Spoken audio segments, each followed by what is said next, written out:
ಝೀಕರಣ news ಡಿಎನ್ಎಲಿ ಮೂರನೇ ಸುದ್ದಿ ಪಶ್ಚಿಮ ಬಂಗಾಳದಲ್ಲಿ ಆಗ್ತಾ ಇರುವಂತಹ ಹಿಂಸಾಚಾರಗಳು, ಗಲಭೆಗಳು, ದೊಂಬಿಗಳ ಬಗ್ಗೆ. ಚುನಾವಣೆಯ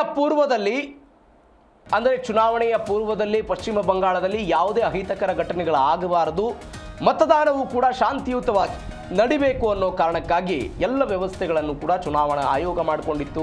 ಕೇಂದ್ರದ ಅನೇಕ ಸಶಸ್ತ್ರ ಪಡೆಗಳು ಕೂಡ ಪಶ್ಚಿಮ ಬಂಗಾಳಕ್ಕೆ ಬಂತು. ಚುನಾವಣೆ ಆಯಿತು, ಫಲಿತಾಂಶ ಆಯಿತು, ಬಿಜೆಪಿ 203 ಸ್ಥಾನ ಗೆದ್ದಿದ್ದು ಆಯಿತು, ಅಧಿಕಾರಕ್ಕೆ ಬರ್ತಾ ಇದ್ದಾರೆ ಅವರು.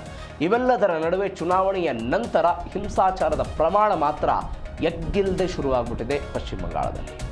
ಯಾವ ಕಾರಣಕ್ಕಾಗಿ ನಡೀತಾ ಇದೆ? ಸಹಜವಾಗಿ ದ್ವೇಷದ ರಾಜಕಾರಣ. ಅದರ ಮುಂದುವರೆದ ಭಾಗವಾಗಿ ಸುವೇಂದು ಅಧಿಕಾರಿ ಅವರ ಆಪ್ತ ಸಹಾಯಕ 41 ವರ್ಷದ ಚಂದ್ರನಾಥ್ ರತ್ ಅವರನ್ನ ಇದೀಗ ಹತ್ಯೆ ಮಾಡಲಾಗಿದೆ, ಕೊಲೆ ಮಾಡಲಾಗಿದೆ. ಹಾಗಾದರೆ ಏನಾಯ್ತು ಇದು ಘಟನೆ? ಡೀಟೇಲ್ಸ್ ಆಗಿ ನೋಡ್ತಾ ಹೋಗೋದಾದರೆ, ಪಶ್ಚಿಮ ಬಂಗಾಳದಲ್ಲಿ ರಕ್ತ ರಾಜಕೀಯ ಶುರುವಾಗಿರೋದು. ನಾನು ನಿನ್ನೆಯೂ ಕೂಡ ಹೇಳ್ತಾ ಇದ್ದೆ, 2021ರ ವಿಧಾನಸಭಾ ಚುನಾವಣೆಯ ಸಮಯದಲ್ಲಿ ಇದೇ ಪಶ್ಚಿಮ ಬಂಗಾಳದಲ್ಲಿ 56 ಜನ ಮೃತಪಟ್ಟಿದ್ರು. ಆದರೆ ಈ ವರ್ಷದ ಚುನಾವಣೆಯ ಸಮಯದಲ್ಲಿ ಮೃತಪಟ್ಟವರ ಸಂಖ್ಯೆ 0 ಆಗಿತ್ತು. ಆದರೆ ಚುನಾವಣೆಯ ನಂತರ ಇಂಥದ್ದೊಂದು ಘಟನೆಗಳಾಗ್ತಾ ಇದೆ. ಬಿಜೆಪಿಯ ಸುವೇಂದು ಅಧಿಕಾರಿ ವೈಯಕ್ತಿಕ ಸಹಾಯಕ ಚಂದ್ರನಾಥ್ ರತ್ ಭೀಕರ ಹತ್ಯೆ ಆಗಿದೆ. ಉತ್ತರ 24 ಪರಗಣ ಜಿಲ್ಲೆಯ ಮಧ್ಯಮ ಗ್ರಾಮದಲ್ಲಿ ಈ ಗುಂಡಿಕ್ಕಿ ಹತ್ಯೆ ಮಾಡಲಾಗಿದೆ ಈ ವ್ಯಕ್ತಿಯನ್ನು. ಅವ್ರ ಮನೆ ನೋಡಿ, ಗಮನಿಸಬೇಕಾದ ಸಂಗತಿ ಅಂತ ಹೇಳಿದ್ರೆ, ಅವರ ಮನೆ 170 ಮೀಟರ್ ಇತ್ತಂತೆ.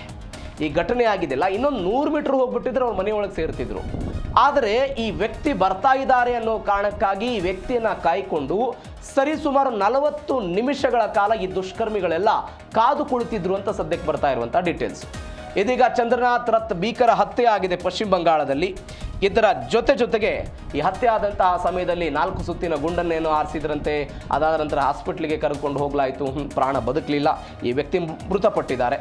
ಇದರ ಜೊತೆಗೆ ಏನಾಗಿದೆ, ಈ ಪಶ್ಚಿಮ ಬಂಗಾಳದಲ್ಲಿ ಟಾರ್ಗೆಟ್ ಕಿಲ್ಲಿಂಗ್ ಆಗ್ತಾ ಇದೆ ಅನ್ನುವಂಥ ಸುದ್ದಿ ಬರ್ತಾ ಇದೆ. ಹೆಂಗೆ ಟಾರ್ಗೆಟ್ ಕಿಲ್ಲಿಂಗು?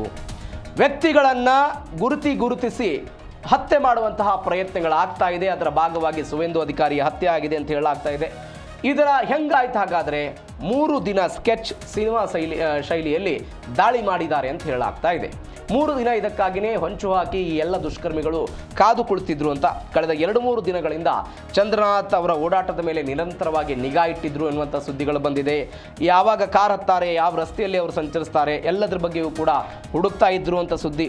ಚಂದ್ರನಾಥ್ ಕಪ್ಪು ಬಣ್ಣದ ಒಂದು ಕಾರ್ನಲ್ಲಿ ಕುಳಿತಿದ್ದಾಗ ಗುಂಡಿನ ದಾಳಿಯಾಗಿದೆ. ಹೆಂಗಾಯಿತು ಘಟನೆ ಅನ್ನೋದ್ರ ಬಗ್ಗೆ 3 ದಿನ ಇವರೆಲ್ಲ ಸ್ಕೆಚ್ ಹಾಕ್ಕೊಂಡು ಕೂತಿದ್ರು. ಏನು ಎತ್ತ, ಎಲ್ಲಿ ಹೋಗ್ತಾರೆ, ಏನು ಎತ್ತ ಅಂತದ್ರ ಬಗ್ಗೆ ಎಲ್ಲ ಸ್ಕೆಚ್ ಹಾಕಿದ್ರು. ಅವರ ಓಡಾಟದ ಮೇಲೆ ಎಲ್ಲವನ್ನ ನಿಗಾ ಇಟ್ಟು ಮೇ 6ನೇ ತಾರೀಕು ರಾತ್ರಿ 10:30 ಕೊನೆಗೂ ಕೂಡ ತಮ್ಮ ಕೆಲಸವನ್ನು ಇವರೆಲ್ಲ ಮುಗಿಸ್ಬಿಟ್ರು.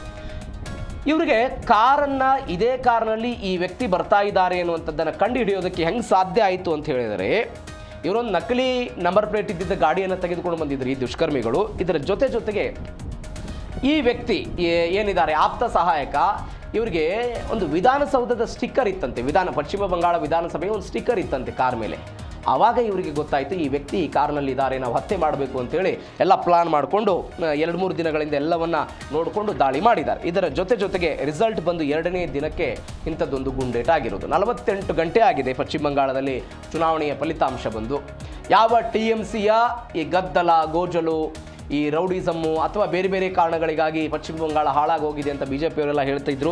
ಅದನ್ನು ನಾವು ತೆಗೆದು ಹಾಕ್ತೀವಿ ಅಂತ ಅಧಿಕಾರಕ್ಕೆ ಬಂದಿದ್ರು. ಈ ಅಧಿಕಾರದ ನಡುವೆ ಅಂದರೆ ಫಲಿತಾಂಶ ಬಂದು 24 ಗಂಟೆಯ ಒಳಗಾಗಿ ಇಂಥದ್ದೊಂದು ಘಟನೆಯಾಗಿದೆ. ಇದೊಂದು ಆಕಸ್ಮಿಕ ಘಟನೆಯಲ್ಲ, ಬದಲಿಗೆ ಒಂದು ಪಕ್ಕಾ ಪ್ಲಾನ್ ಮಾಡಿ ಈ ಒಂದು ಹತ್ಯೆಯನ್ನು ಮಾಡಿಸಿದ್ದಾರೆ ಅಂತ. ಸುವೇಂದು ಬಲಗೈ ಬಂಟನನ್ನೇ ಮುಗಿಸಿದ್ರೆ ಉಳಿದವರಿಗೂ ಕೂಡ ನಡುಕ ಆಗುತ್ತೆ ಅಂತ. ಯಾಕಂದರೆ ಸುವೇಂದು ಅಧಿಕಾರಿ, ನಾನು ನಿನ್ನೆ ಹೇಳಿದಾಗ 2006-7 ಈ ಸಮಯದಲ್ಲಿ TMC ಜೊತೆಗಿದ್ದವರು. ಅದಾದ ನಂತರ ಮಮತಾ ಬ್ಯಾನರ್ಜಿ, ಅಭಿಷೇಕ್ ಬ್ಯಾನರ್ಜಿ ಅವರನ್ನು ವಿರೋಧ ಮಾಡಿಕೊಂಡು ಹೊರಗಡೆ ಒಂದು ಪ್ರೈವೇಟ್ ಲಿಮಿಟೆಡ್ ಕಂಪನಿ ಅಂತ ಹೇಳಿ ಅವರು ಹೊರಗಡೆ ಬಂದರು. TMC ಅನ್ನೋದು ಒಂದು ಪ್ರೈವೇಟ್ ಲಿಮಿಟೆಡ್ ಕಂಪ್ನಿ, ಅಲ್ಲಿ ನಾವು ಉದ್ಯೋಗಿಗಳಷ್ಟೇ, ನಮಗೇನು ಅವಕಾಶ ಇಲ್ಲ ಅಂತ ಹೇಳಿ TMCಯನ್ನು ವಿರೋಧ ಮಾಡ್ಕೊಂಡು ಹೊರಗಡೆ ಬಂದು ಬಿಜೆಪಿ ಸೇರಿದ್ರು. 2021ರ ಚುನಾವಣಾ ಪೂರ್ವದಲ್ಲಿ 2020ರಲ್ಲಿ ಸೇರಿದ್ರು. ಅದಾದ ನಂತರ 2021ರಲ್ಲಿ ಸ್ವತಃ ನಂದಿಗ್ರಾಮದಲ್ಲಿ ಮಮತಾ ಬ್ಯಾನರ್ಜಿಯವರನ್ನು ಸೋಲಿಸಿದ್ರು. 2026ರ ಚುನಾವಣೆಯಲ್ಲೂ ಕೂಡ ಅವರನ್ನು ಸೋಲಿಸಿದ್ದಾರೆ. ಹೀಗಾಗಿ ಒಂದು TMC ಮತ್ತು ಬಿಜೆಪಿಯ ನಡುವೆ ಈ ಎಲ್ಲ ತಿಕ್ಕಾಟಗಳಿತ್ತು. ಈ ತಿಕ್ಕಾಟದ ಕಾರಣಕ್ಕಾಗಿ ಅವರನ್ನು ಹತ್ಯೆ ಮಾಡಿದ್ದಾರೆ ಎನ್ನುವಂಥ ಸುದ್ದಿಗಳು ಬರ್ತಾ ಇದೆ. ಅಂದರೆ ಆ ವ್ಯಕ್ತಿಯನ್ನು ಹತ್ಯೆ ಮಾಡಿದರೆ ಇವರ ಬಲಗೈ ಬಂಟನನ್ನು ಮುಗಿಸ್ಬೋದು ಎನ್ನುವಂಥ ಲೆಕ್ಕಾಚಾರ ಇತ್ತು. ಹಾಗಾದರೆ ಈ ಹತ್ಯೆಯ ಹಿಂದೆ ರಾಜಕೀಯ ಸಂಚಿದೆ ಅನ್ನುವಂತಹ ಪ್ರಶ್ನೆ ಬರ್ತಾ ಇದೆ. ಈ ಹತ್ಯೆಯ ಹಿಂದೆ ರಾಜಕೀಯ ಸಂಚಿದೆಯಾ? ಇದರ ಜೊತೆಗೆ ಇಂಥದ್ದೊಂದು ಘಟನೆ ಆಯ್ತಲ್ಲ, ತಮ್ಮ ಆಪ್ತ ಕಾರ್ಯದರ್ಶಿ ಹತ್ಯೆ ಆಗಿದೆ, ಇದ್ರ ಬಗ್ಗೆ ಸ್ವತಃ শুভেন্দু অধিকারী ಮಾತನಾಡಿದ್ದಾರೆ. ಏನು ಹೇಳಿದ್ರು ಒಂದ್ಸರಿ ಕೇಳಿಸ್ಕೊಳ್ಳಿ. এগুলো ফাঁকা হচ্ছে ধীরে ধীরে। না না, I am not passing any comment. কেন বহুদলীয় গণতন্ত্রে কেন থাকবে না party office? No no, it's not good. ওরা যে কালচার করেছে, দেখুন কুকুর মানুষের পায়ে কামড়ায়, মানুষ কখনো কুকুরের পায়ে কামড়ায় না। ভারতীয় জনতা পার্টি এসবে বিশ্বাস করে না। বিরোধী পক্ষের যারা আছেন তারাও করুন, একসঙ্গে কোনোভাবে হিংসা, কোনো উত্তেজনার মধ্যে যাবেন না, কোনো কিছু করবেন না। আমাদের স্টেট প্রেসিডেন্টও কাল বলেছে, আমিও আজকে বলছি, এগুলোর মধ্যে যাবেন না। বাংলা শান্তি চাই। क्या मैसेज देना चाहेंगे अभी की धैर्य रखना चाहिए, ये कुछ नहीं है, ये सभी इनिशियल ट्रेंड है, बहुत आगे जाना है पूरा। ಈ ಕೊಲೆ ಆದ ನಂತರ ಸಹಜವಾಗಿ ರಾಜಕಾರಣದ ಮಾತುಗಳು ಶುರುವಾಗಿದೆ. ಇದೀಗ ಹತ್ಯೆಯ ಹಿಂದೆ ರಾಜಕೀಯ ಸಂಚಿದೆ ಅನ್ನುವಂತಹ ಪ್ರಶ್ನೆ ಬರ್ತಾ ಇದೆ. ಬಿಜೆಪಿಯವರು ಅದನ್ನೇ ಆರೋಪ ಮಾಡಿದ್ದಾರೆ. ಟಿಎಂಸಿ ಗುಂಡಾಗಳು ಬಿಜೆಪಿ ಕಾರ್ಯಕರ್ತರನ್ನು ಗುರಿ ಮಾಡ್ತಿದ್ದಾರೆ ಎನ್ನುವಂಥ ಆರೋಪ, ಅಂದರೆ ಚುನಾವಣೆಯಲ್ಲಿ ಸೋತಿರುವ ಕಾರಣಕ್ಕಾಗಿ ಅವರೆಲ್ಲ ನಮ್ಮನ್ನು ಟಾರ್ಗೆಟ್ ಮಾಡ್ತಿದ್ದಾರೆ ಅಂತ. ಬಂಗಾಳದಲ್ಲಿ ಪ್ರಜಾಪ್ರಭುತ್ವದ ಕಗ್ಗೊಲೆ ಆಗ್ತಾ ಇದೆ, ನಮ್ಮ ಗೆಲುವನ್ನು ಸಹಿಸದೇ ಇರೋರು ಹತ್ಯೆ ಮಾಡ್ತಿದ್ದಾರೆ, ಕೇಂದ್ರ ಮತ್ತು ರಾಜ್ಯಪಾಲರು ಇದ್ರ ಬಗ್ಗೆ ಮಧ್ಯಪ್ರವೇಶ ಮಾಡಬೇಕು ಅಂತ, ರಕ್ಷಣೆ ಕೊಡಬೇಕು ಅಂತೆಲ್ಲ ಅವರು ಹೇಳಿದ್ದಾರೆ. ಇದರ ಜೊತೆಗೆ TMC ಹೇಳ್ತಾ ಇದೆ ಇದಕ್ಕೆ ಮತ್ತು ನಮ್ಮ ಪಾರ್ಟಿಗೆ ಯಾವುದೇ ಸಂಬಂಧ ಇಲ್ಲ ಅಂತ. ಯಾಕಂದರೆ ಚುನಾವಣೆಯ ನಂತರ ಆಗ್ತಾ ಇರುವಂತಹ ಬೆಳವಣಿಗೆಗಳಿದು শুভেন্দু ಅಧಿಕಾರಿಗಳನ್ನು ಅಥವಾ ಅವರ ಒಟ್ಟಾರೆ ಪಾರ್ಟಿಯನ್ನು ಇದು ಕೆರಳಿಸಿಬಿಟ್ಟಿದೆ. ಯಾಕಂದರೆ ಸರಿಸುಮಾರು 15 ವರ್ಷಗಳ TMC ಆಡಳಿತ, ಇದೇ ಮೊದಲ ಬಾರಿಗೆ ಇತಿಹಾಸದಲ್ಲಿ BJP ಆಡಳಿತ. ಸೋಲು ಗೆಲುವಿನ ಲೆಕ್ಕಾಚಾರ ಏನೇ ಇದ್ದಾಗಲೂ ಕೂಡ ಈ ಹಿಂಸಾಚಾರ ಮುಂದುವರೆದಿರೋದು. ನಾವು ಮೊನ್ನೆಯೂ ಕೂಡ ಚರ್ಚೆ ಮಾಡಿದ ಹಾಗೆ ಪ್ರಧಾನಿಗಳು ಇತ್ತೀಚೆಗೆ ದೆಹಲಿಯ BJP ಹೆಡ್ ಕ್ವಾರ್ಟರ್ನಲ್ಲಿ ಇದನ್ನೇ ಹೇಳಿದ್ರು, ಅವರು ಉಲ್ಲೇಖ ಮಾಡಿದರು. ಇಷ್ಟು ವರ್ಷಗಳ ಕಾಲ ನರಮೇಧ ನಡೀತಾ ಇತ್ತು ಪಶ್ಚಿಮ ಬಂಗಾಳದಲ್ಲಿ ಚುನಾವಣೆಯ ಸಮಯದಲ್ಲಿ. ಇದೇ ಮೊದಲ ಬಾರಿಗೆ ಯಾವುದೇ ಒಬ್ಬ ವ್ಯಕ್ತಿ ಬಲಿಯಾಗದೆ ಚುನಾವಣೆ ಆಗಿದೆ ಅಂತೆಲ್ಲ ಹೆಮ್ಮೆಯಿಂದ ಮಾತನಾಡಿದರು. ಆದರೆ ಚುನಾವಣೆಯ ನಂತರ ಏನು ಬೆಳವಣಿಗೆಗಳಾಗ್ತಾ ಇದೆ, ಅನೇಕ 4 ಜನ ಸದ್ಯಕ್ಕೆ ಮೃತಪಟ್ಟಿದ್ದಾರೆ ಎನ್ನುವಂಥ ಸುದ್ದಿಗಳು ಬರ್ತಾ ಇದೆ. ಅದರಲ್ಲಿ শুভেন্দু ಅಧಿಕಾರಿಯವರ ಆಪ್ತ ಕಾರ್ಯದರ್ಶಿ, ಈ ಆಪ್ತ ಕಾರ್ಯದರ್ಶಿ ಹತ್ಯೆ ಸಹಜವಾಗಿ ರಾಜಕೀಯದ ಕಾರಣಕ್ಕಾಗಿಯೇ ಆಗಿದೆ ಅಂತ BJP ಹೇಳ್ತಾ ಇದ್ರೆ, TMC ಅವರು ಮಾತ್ರ ಇದಕ್ಕೆ ನಮಗೆ ಸಂಬಂಧ ಇಲ್ಲ ಅಂತ ಅಂತರ ಕಾಯ್ದುಕೊಳ್ಳುವ ಪ್ರಯತ್ನ. ರಾಜಕೀಯ ಸಂಘರ್ಷ ಇದೀಗ ತನಿಖೆ ಕೂಡ ಚುರುಕಾಗಿದೆ. ಸಹಜವಾಗಿ ಒಂದು ಪ್ರಕರಣ ಸೃಷ್ಟಿಯಾದಾಗ ಎಲ್ಲ ತನಿಖೆ ಶುರುವಾಗಿದೆ. ಬಿಗಿ ಪೊಲೀಸ್ ಬಂದೋಬಸ್ತನ್ನೆಲ್ಲ ಅವರು ತೆಗೆದುಕೊಂಡಿದ್ದಾರಲ್ಲಿ. ಈ ಪೊಲೀಸರು ಪ್ರಕರಣವನ್ನು ದಾಖಲು ಮಾಡಿಕೊಂಡು ಒಂದು ತನಿಖೆ ಮಾಡೋದಕ್ಕೆಲ್ಲ ಶುರು ಮಾಡಿದ್ದಾರೆ. ಹೆಂಗಾಯ್ತು ಇದು ಘಟನೆ, ಏನು ಎತ್ತ ಅಂತ. ಅಲ್ಲಿಯ ಪೊಲೀಸ್ ಎಲ್ಲ ಪ್ರತಿಕ್ರಿಯೆ ಕೊಟ್ಟಿದ್ದಾರೆ ಈ ವಿಚಾರದ ಬಗ್ಗೆ. ಅವರು ಬಳಸಿದಂಥ ಆಯುಧಗಳು, ಅವರು ಬಳಸಿದಂಥ ವೆಫನ್ಗಳು, ಅದೆಲ್ಲದರ ಬಗ್ಗೆಯೂ ಕೂಡ ಅವರೆಲ್ಲ ಒಂದು ಪ್ರತಿಕ್ರಿಯೆ ಕೊಟ್ಟು ಅವರು ಹೇಳ್ತಾ ಇರೋದು, ಒಂದು 433 ಜನರನ್ನು ಇಲ್ಲಿವರೆಗೂ ಕೂಡ ಅಲ್ಲಿ ಬಂಧಿಸಿದ್ದಾರೆ.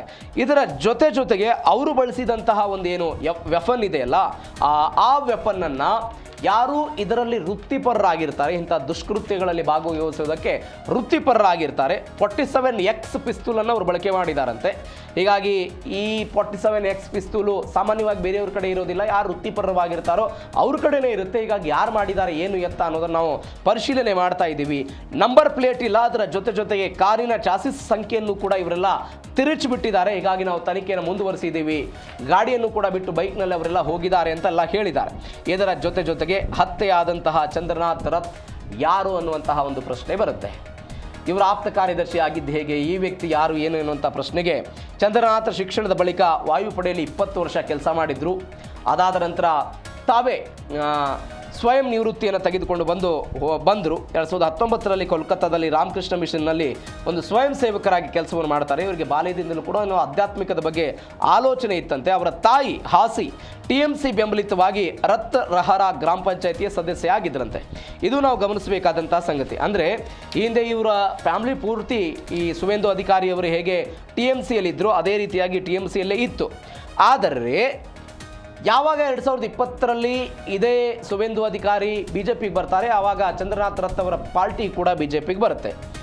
ಈ ಭವಾನಿಪುರದಲ್ಲಿ 2026ರಲ್ಲಿ শুভেন্দু ಅಧಿಕಾರಿ ವಿರುದ್ಧ ಇದೀಗ ಮಮತಾ ಬ್ಯಾನರ್ಜಿ ಸೋತಿದಾರಲ್ಲ, ಈ ಮಮತಾ ಬ್ಯಾನರ್ಜಿ ಸೋತಿದ್ದರ ಹಿಂದೆ ಇವರ ಫ್ಯಾಮಿಲಿಯ ಕೈವಾಡವೂ ಕೂಡ ಇದೆ. ಅವರು ಕೂಡ ಕೆಲಸವನ್ನು ಮಾಡಿದ್ದಾರೆ. ಈ ಕಾರಣಕ್ಕಾಗಿ ಇಂಥದ್ದೊಂದು ಹತ್ಯೆ ಆಗಿದೆ ಎನ್ನುವಂತಹ ಸುದ್ದಿಗಳು ಬರ್ತಾ ಇದೆ. ನೀವು ರಾಮಕೃಷ್ಣ ಆಶ್ರಮ ಮತ್ತು ರಾಮಕೃಷ್ಣ ಮಿಷನ್ ಅಂತ ಹೇಳಿದರೆ ಪಶ್ಚಿಮ ಬಂಗಾಳ ಹೀಗಾಗಿ ಅವರಿಗೆ ಒಂದು ಆಧ್ಯಾತ್ಮಿಕದ ಸೆಳೆತ ಇತ್ತು. ಹೀಗಾಗಿ ಅಲ್ಲಿ ಒಂದು ಸ್ವಯಂ ಸೇವಕರಾಗಿ ಅವರು ಕೆಲಸ ಮಾಡೋದಕ್ಕೆ ಶುರು ಮಾಡಿದರು. ಅದಾದ ನಂತರ ಇವರ ಸಂಪರ್ಕಕ್ಕೆಲ್ಲ ಬರ್ತಾರೆ. ಅವರ ಸಂಪರ್ಕಕ್ಕೆ ಬಂದು ಅವರ ಕಾಂಟ್ಯಾಕ್ಟ್ ಬೆಳೆಯುತ್ತೆ. ಕಾಂಟ್ಯಾಕ್ಟ್ ಬೆಳೆದ ನಂತರ ಅವರ ಆಪ್ತ ಕಾರ್ಯದರ್ಶಿಯಾಗೆಲ್ಲ ಕೆಲಸ ಮಾಡೋದಕ್ಕೆ ಶುರು ಮಾಡಿದ್ರು. ಇದೀಗ ಆ ವ್ಯಕ್ತಿಯ ಹತ್ಯೆ ಆಗಿದೆ.